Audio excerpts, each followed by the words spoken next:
Sa isang tahimik na gabi sa sulok ng kanilang tahanan, magkatabi ang mag-asawa sa sofa, nakabalot sa malambot na kumot. Ang liwanag ng mesa lamp ay naglalambing sa kanilang mga mukha, habang ang ulan sa labas ay bumubuo ng musika, nagpapalambing sa kapaligiran.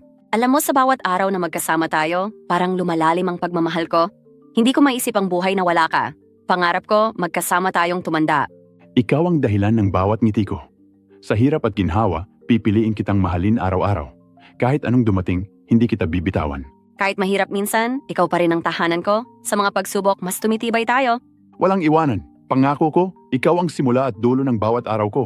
Salamat sa pag-unawa at pagyakap. Sa'yo natutunan ko ang tunay na pagmamahal hindi lang tuwing masaya, kundi sa bawat hamon. Habang nagpapatuloy ang ulan, nagtagpo ang kanilang mga kamay mahigpit, puno ng pangako. Sa liwanag at init ng tahanan, nagsimula ang habang buhay. Sa bawat araw, pinipili nilang mahalin ang isa't isa. Sa gabing ito, nag-uumpisa ang kwento ng habang buhay.